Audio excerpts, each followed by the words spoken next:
తాతకి రాలేదు, మా నాయనకి రాలేదు, ఇప్పుడు మాకు కూడా పాస్బుక్లు రావటం లేదని వారు ఒక ఆవేదన వెళ్ళబుచ్చడం జరిగింది. అటువంటి సైజబుల్గా ఉన్నాయి. భూమి ఉంది కానీ పాస్బుక్ లేదు.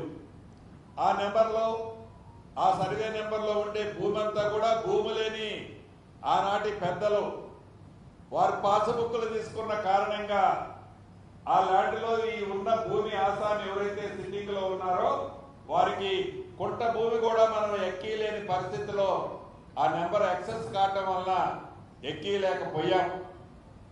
ఈనాడు ప్రభుత్వం రాష్ట్ర వ్యాప్తంగా మొదటి విడత ప్రతి జిల్లాకి 70 రెవెన్యూ గ్రామాలు తీసుకొని ఈ 70 రెవెన్యూ గ్రామాలకు సంబంధించిన ప్రతి అంగుళాన్ని సర్వే చేసి ఈ సర్వే ద్వారా పొజిషన్ లో ఎవరైతే ఉన్నారో వారికి పాస్బుక్లు ఇస్తూ పొజిషన్ లో లేని వారి పాస్బుక్ల్ని క్యాన్సిల్ చేసే చట్టాన్ని కూడా తీసుకొచ్చాం.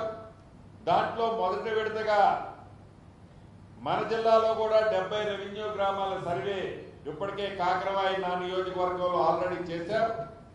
ఇలా కొన్ని గ్రామాల రాష్ట్ర వ్యాప్తంగా ప్రతి జిల్లాలో 70 తీసుకుంటున్నాం. ఇందాక నేను ఏదైతే నా నియోజకవర్గంలో సైజబుల్ గా భూములుండి పాస్బుక్ లేని రైతులు ఉన్నారో వాళ్ళకి ఈ సవరణ ద్వారా సర్వే చేయించి ఎస్పెషల్లీ స్పెషల్ డ్రైవ్ చేసి ఈ పాలేరు నియోజకవర్గానికి సంబంధించిన ప్రజా దర్బార్లో వచ్చిన అప్లికేషన్లో దానికి సంబంధించి పరిష్కరించబోతున్నాం. అదేవిధంగా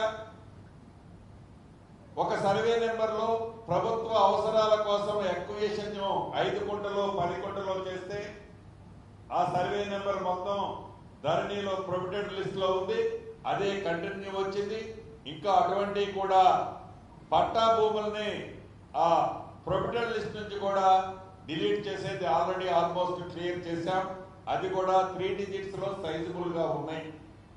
ఇలా రమారమి 4200 రెవెన్యూ సంబంధించిన దాంట్లో న్యాయమైన ప్రాథమికంగా ఉన్న ఇన్ఫర్మేషన్, నాకున్న ఇన్ఫర్మేషన్ బట్టి 2200 2300 అప్లికేషన్లు క్లియర్ కాబోతున్నాయి. వీటితో పాటు ఏదైతే గృహజ్యోతికి సంబంధించిన అప్లికేషన్లు కూడా ఒక 1127 అప్లికేషన్లు గృహజ్యోతికి ఆనాడు మేము మిస్ అయ్యాము. ఆ ఆప్షన్ లేని కారణంగా కొన్ని పెండింగ్ ఉన్నాయని ఈ ప్రజా దర్బార్లో 1100 అప్లికేషన్లు గృహజ్యోతికి సుమారుగా రావడం జరిగింది. ఇక మిగిలిన అంశాలు గిట్ల పంచాయతీలు రైతుల మధ్య ఉన్నాయి. కొన్ని దారులు కావాలని, కొన్ని గ్రామాల్లో తాగునీరు వెరీ లిమిటెడ్ ప్రాంతాల్లో తాగునీరు రావాలని, అదే రకంగా గ్రామంలోని రైళ్లు సిమెంట్ రోడ్లు కావాలని, ఇక కొన్ని చిన్నవి వ్యక్తిగతమైన అంశాలు కూడా రావడం జరిగింది. ఈ 25,000 అప్లికేషన్లకు సంబంధించిన దాంట్లో ప్రధానమైన ఇందాక నేను చెప్పినట్లు నెంబర్ 1 స్థానంలో ఇందిరమ్మ ఇల్లు, నెంబర్ 2 స్థానంలో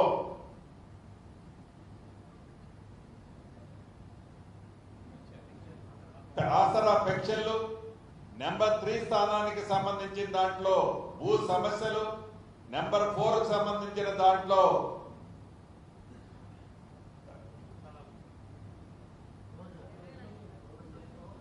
గృహజ్యోతి. ఇలా ఈ అంశాలన్నీ కూడా ఐడెంటిఫై చేయడం జరిగింది. వీటికి టీములను ఆల్రెడీ ఏదైతే మేము క్లస్టర్ల రూపంలో ఏర్పాటు చేశామో అదే పద్ధతిలో అధికారుల్ని కూడా యంత్రాంగాన్ని బైఫర్కేషన్ చేసుకొని రాబోయే కొద్ది రోజులు అది రెవెన్యూకి సంబంధించింది అయితే it takes minimum 45 days time పడుతుంది. అదే రకంగా ఇందిరమ్మ ఇళ్లకు సంబంధించింది ఇప్పుడు 2వ విడత 2000 ఇచ్చాం. ఈ 11,000కు సంబంధించిన దాంట్లో డెఫినెట్ గా జెన్యూన్ ఉన్నాయి, కొన్ని ఉన్నాయి. వాటిని ఫేస్ మేనర్ లో ఇచ్చే కార్యక్రమం చేపడుతున్నాం.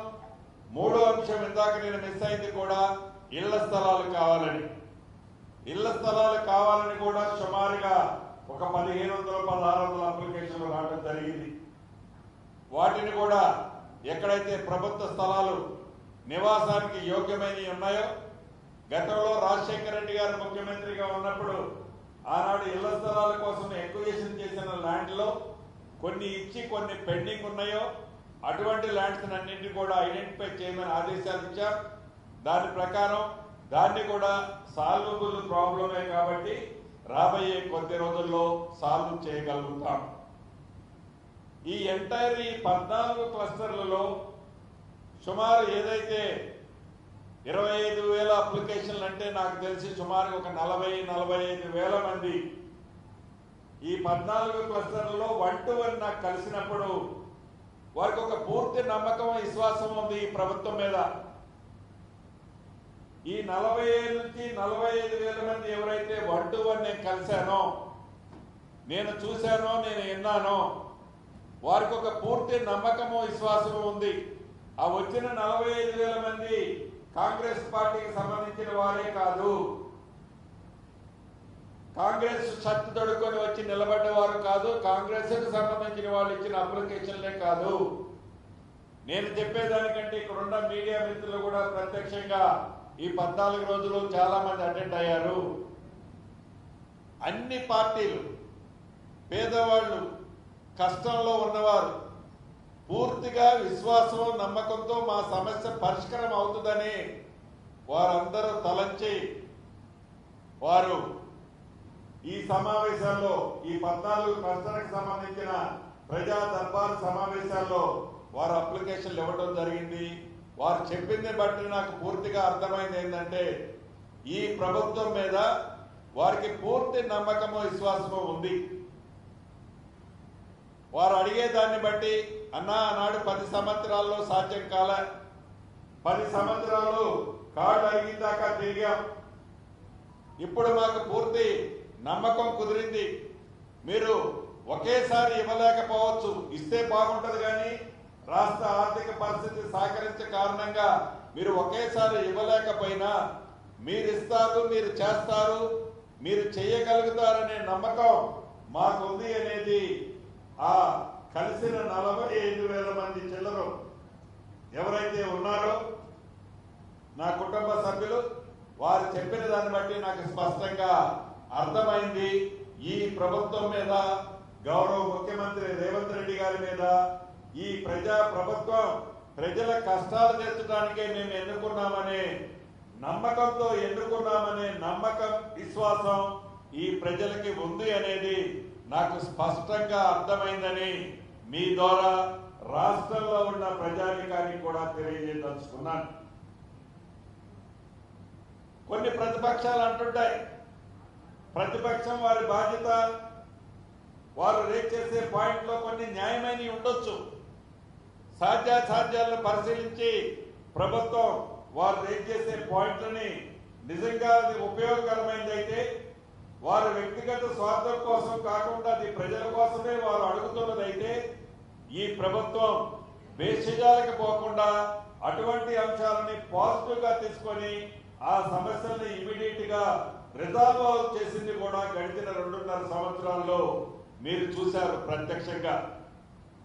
అలా కాకుండా రాజకీయ దురుద్దేశంతో వారి వ్యక్తిగత ఏజెండాని మైండ్లో పెట్టుకొని వారి స్వలాభం కోసం ఈనాడు కేంద్రంలో అధికారం ఉన్న పార్టీకి సంబంధించిన ప్రజాప్రతినిధులు కావచ్చు, 10 సంవత్సరాలు దొరపాలన చేసిన నాయకులు కావచ్చు, మాజీ మంత్రులు కావచ్చు, వారి స్వలాభం, వారి వ్యక్తిగతమైన ఏజెండాని పెట్టుకొని ఈ రాష్ట్ర ప్రభుత్వం మీద